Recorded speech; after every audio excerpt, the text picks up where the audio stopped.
So when Uber or Lyft, especially Uber, when they come out and make these bold statements that, drivers are making $37 to $39 per hour, then we have Rideshare Drivers United, right?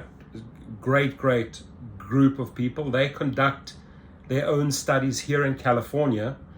And it said that a driver-led Proposition 22 pay study, which they published, and Uber went ballistic. They're like, that is absolutely not true.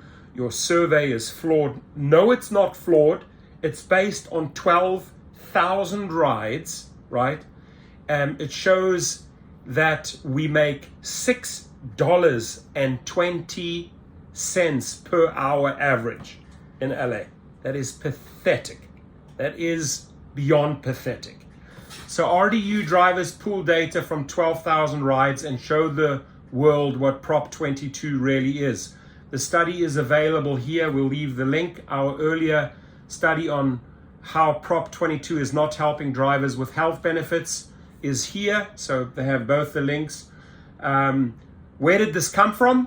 Between October and December 2021, facts, 55 drivers across California, facts, collected trip and earnings data in real time from more than 12,000 rides. Working with PolicyLink, we analyzed the pool data for the first study using real driver data to expose the truth about Proposition 22. The results: under Prop 22, drivers in California, after expenses and lost benefits, are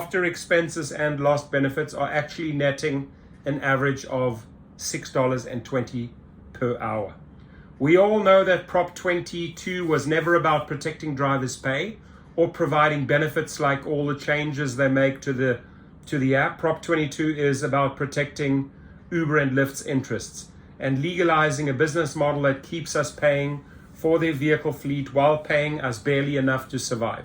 Drivers in the survey also showed that while Prop 22 promised to protect flexibility, drivers actually now have less control over our work and which jobs we take. And we work more hours than we did before it was passed to make the same amount of money. Always said that you have to put in more hours now to make the same type of money. So the solution to Prop 22 is clear. It must be overturned and it must be stopped from spreading to other states. Please spread the word to other drivers. Share this page with friends. Share this video with other drivers you know. As the largest driver organization in California, RDU will continue its fight for real labor protections for every driver. So I'll leave the link below. The good thing is the media obviously picked the story up. They're interested. It says if California voted for cheaper Uber rides, it may have hurt drivers. Uber and Lyft spent millions promoting a controversial ballot measure. A new study suggests that it has lowered driver wages. In 2020, California voters approved Prop 22, a law that app-based companies, including Uber, Lyft, and DoorDash, said would improve worker conditions while keeping rides and deliveries cheap and abundant for consumers. But a report published today suggests that rideshare drivers in the state have instead seen their effective hourly wage decline compared to what it would have been before the law took force, right? The study by PolicyLink, a progressive research and advocacy organization, and Rideshare Drivers United, a California driver advocacy group, found that after rideshare drivers in the state pay for costs associated with doing business, including gas and vehicle wear and tear, they make an hourly wage of $6.20, well below California's minimum wage of $15. The researchers calculate that if drivers were made employees rather than independent contractors, they would make an additional $11 per hour. Driving has only gotten more difficult since Prop 22 passed, says Vitaly Konstantinov, who started driving for rideshare companies in the San Diego area in 2018 and is a member of Rideshare Drivers United.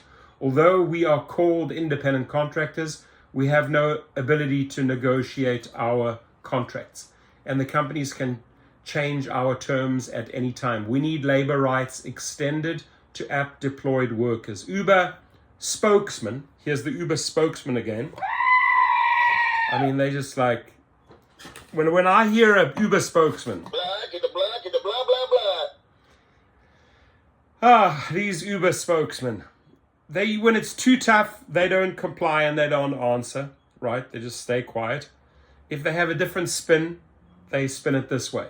Uber spokesman Zahid Arab wrote in a statement that the study was deeply flawed. Oh, really, Zahid? Why is it deeply flawed? It was conducted, right, with 55 drivers over 12,000 rides. Why would it be flawed? Your data. Is your data perhaps flawed? Right? So saying the company's own data shows that tens of thousands of California drivers earned $30 per hour on the dates studied by the research team. Well, hang on here, Zaid. Your boss just said $39 in a Bloomberg interview. Then he backpedaled and said $37 per hour.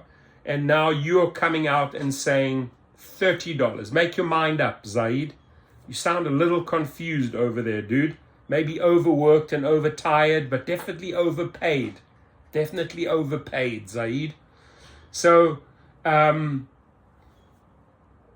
Uber's figure does not account for drivers' expenses. Lyft spokesman Shadorn Reddick Smith said the report was untethered to the experience of drivers in California. Right? You guys quickly try to dismiss and shoot these things down because you don't want the public to see the truth. You don't want to have new drivers see the truth, right? The money days